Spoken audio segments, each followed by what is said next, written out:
Michael Jackson's mega hit Billie Jean recounts the tale of a woman who insists the singer fathered her newborn son, a claim he emphatically denies throughout the track. Released in 1983, the musical juggernaut propelled his Thriller album to the top of the charts and spearheaded a sequence of commercial success that ultimately resulted in Jackson's 1982 album becoming the highest-selling record of all time. Ironically, little did he know that the single's remarkable success would also arouse a whole host of crazed fans, and their fanatical behavior continued to torment him. Life imitated art, as Michael was subsequently pursued, with several making sexual assault and paternity claims against him in court. However, the most persistent claims were those made by Levon Palace, or Levon Muhammad, or Gabriella Jamila, or as she would prefer to be called, Billie Jean Jackson.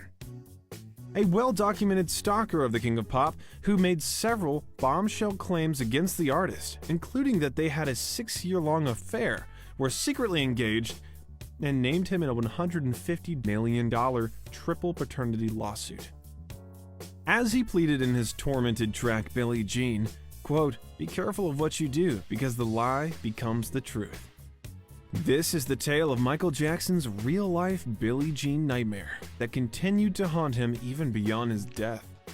Michael, I'm in jail because I did what you said. Hope someone gets in touch with you, and I miss you. But first, check out what we have new in at our online store. Link is in the description box below. It was August 14th, 1987. And Michael Jackson was just about to release his much-anticipated follow-up to his Thriller album, Bad, when Levon Palace first came to public attention, filing a $150 million paternity lawsuit against the pop singer. Palace declared Michael Jackson as the father of her 3 children, and he was required to pay child support as well as tens of millions to support her as the mother. The then 39-year-old Levon Palace, who demanded that the court call her Billie Jean Jackson after allegedly changing her name, claimed that she had been in a relationship with the entertainer, and they even got engaged after having their 3 children. She said she first met Jackson in 1975 when she was living in New York City, after writing him letters and telling him, quote, "I have always been in love with him, and I wanted to meet him." The unemployed legal secretary said he then invited her out to LA, and their children were conceived in a blue Rolls-Royce parked in front of the singer's suburban Los Angeles home. Quote, "Michael asked me to marry him on September 13th, 1985. I said yes, of course." Since then, Palace said family feuds have delayed the wedding, asserting that she was in fact the inspiration for Jackson's hit song Billie Jean. Michael's alleged fiancée sought legal action after the musician failed to pay support for the 3 children she said he admitted fathering, which included then 5-year-old twins, a girl and a boy, and an 11-year-old son. She said she waited to file the lawsuit because, quote, "Michael and I were going to get married and take care of it quietly," but later stated, quote, "Michael got me pregnant, and I want Michael to pay for it." The claims were called ridiculous and preposterous by Jackson's publicist Lee Salters, with several newspapers reporting that a spokesman for a state welfare agency revealed that Palace has at least twice named other notable people as the children's father, but never filed a paternity lawsuit. The agency took custody of the children after the mother left 2 of them alone at a black Muslim mosque in Chicago, and the children were, at the time, living with relatives in New York City.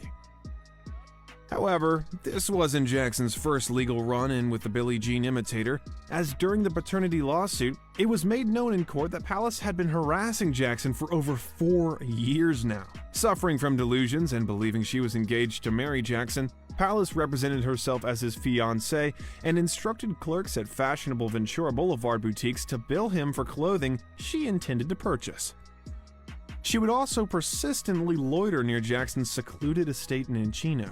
The situation grew so bad in May 1986, Palace was sentenced to 36 months probation after being convicted of 2 misdemeanor counts of trespassing, and at the same time, Michael Jackson also obtained a restraining order barring her from coming within 100 yards of his Los Angeles home. However, in September 1986, she was sentenced to 52 days in jail and 2 years probation after she was convicted of trespassing Jackson's estate yet again. In January 1988, 5 months after filing her bombshell $150 million paternity lawsuit against Michael Jackson, LaVaughn Palace's case was swiftly dismissed by the judge due to a lack of evidence. However, a 41-year-old Palace, now cited as LaVaughn Muhammad, found herself back in court again later that year when she violated the terms of her 1986 restraining order. In August, Palace tried, unsuccessfully, to purchase a wedding gown by having it billed to Jackson, and in December billed $145 in medical expenses to the singer. She pleaded innocent to 8 misdemeanor charges, which, yet again, included trespassing after she was arrested at 3 a.m. with a bottle of champagne in Jackson's Encino backyard, having just scaled a 5-foot wall. Palace's lawyer predicted that the jail sentence would not deter Palace from returning to Jackson's property after she is released. Quote, "She feels like Michael wants her on the property, that she's supposed to be there," the lawyer said. Therefore, the judge offered to send Palace for a mental evaluation in exchange for a lighter sentence, but she refused. Quote, "I don't require mental health care, sir," she said, declining any treatment. Therefore, she was found to be guilty and was sentenced to 2.5 years in prison. To drive home his point, the Los Angeles Municipal Court judge quoted lyrics from a Jackson song while sentencing Palace, referring to the song "Leave Me Alone," with the chorus saying, quote, "So just leave me alone, girl. Just stop dogging me, girl." Quote, "You listen to the chorus of that song and you listen to those words," the judge said. However, this wouldn't be the last of Michael Jackson's ordeal. As LaVaughn Palace, or Gabriella Jamila Jackson, as she was referred to in court papers from 1995, was sentenced to 99 days in jail after she pleaded no contest to trespassing at the King of Pop's Encino home on 3 separate occasions, each time claiming to be Michael Jackson's wife. The now Santa Barbara resident was also ordered as part of the sentence to not telephone, follow, threaten, strike, or make any physical contact with the singer or his family members. As late as 2008, the then 60-year-old LaVaughn Palace was now making claims in court papers that she was the mother of Michael Jackson's 6-year-old son, Blanket, and was suing the singer for partial custody and child support to the tune of $1 billion, a sum capitalized in the court documents. In addition to $1 billion, Palace was also asking for visits with Blanket on Fridays, Saturdays, and Sundays, as well as a say in his education.